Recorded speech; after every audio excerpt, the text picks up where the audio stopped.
La parabole des deux serviteurs est une parabole de Jésus enregistrée dans les évangiles de Matthieu et Luc. Et cette parabole est également connue comme la parabole du bon serviteur et du serviteur nocif. Et dans la parabole, Jésus dit que le bon et fidèle serviteur est celui que son Seigneur s'occupe des marchandises de sa maison pour donner à ses autres serviteurs de la nourriture en temps voulu. Et retourné au Seigneur, trouve ce serviteur réalisant avec diligence son ordre. Et à cause de sa fidélité, à cause de la fidélité de ce serviteur, Jésus dit que le Seigneur de ce serviteur sera certainement en charge de tous ses biens. Mais si ce serviteur est mauvais et pense que son Seigneur reprendra et commencera à battre ses conservateurs et à manger et à se saouler, alors le Seigneur de ce serviteur viendra un jour où il ne s'attend pas et à un moment, il ne vous fait pas sachez. Puis le Seigneur de ce serviteur va le séparer de son domicile et détruira sa part avec les hypocrites. Et le mauvais serviteur, dans la conclusion de la parabole de Jésus, sera expulsé vers un endroit où il y aura pleuré et grincé des dents. Parlant d'abord ici du contexte de la parabole des deux serviteurs, Jésus a probablement dit à la parabole des deux serviteurs à 2 reprises de son ministère. Pourquoi? Parce qu'il y a de petits détails qui différencient les enregistrements de Matthieu et Lucas, bien que ces enregistrements soient certainement parallèles. Là, dans l'évangile de Matthieu, il est clair que Jésus a raconté cette parabole quand il exhortait ses disciples sur les événements qui se produiraient jusqu'à la fin des temps. Et dans l'évangile de Luc, cette parabole apparaît également dans un contexte dans lequel Jésus enseigne sur la vigilance et la prudence face à la réalité de son retour à la fin des temps.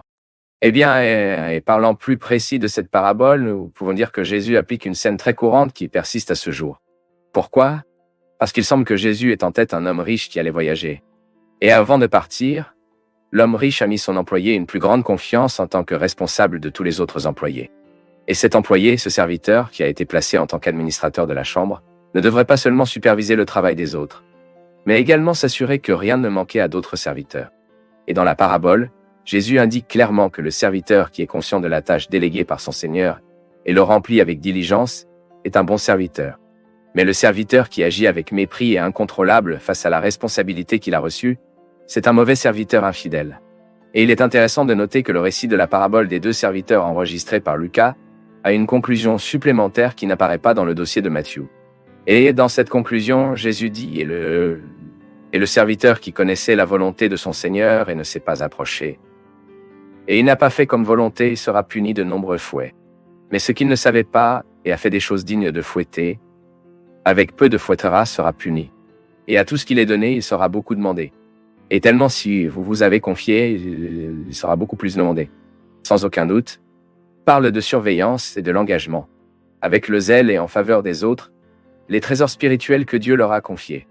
Revient, il mettra tous ses fidèles serviteurs dans un degré éternel de gloire et d'honneur. Déjà, les mauvais serviteurs représentent des gens méchants et hypocrites qui seront sévèrement punis le jour du jugement. Ces gens sont insouciants avec les choses de Dieu.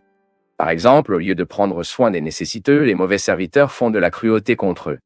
Et les mauvais serviteurs n'agissent pas non plus la prudence. Au contraire, ils se comportent à la légère et sans conséquence. Par conséquent, ils seront jetés dans un lieu de malheur éternel et de désespoir.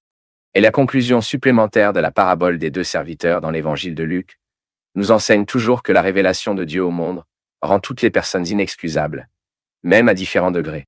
Ensuite, aucun mauvais serviteur ne peut se justifier en faisant appel à de l'ignorance supposée. C'est parce que l'ignorance n'est jamais absolue. C'est au moins ce que nous comprenons à la lumière du premier chapitre de Paul aux Romains.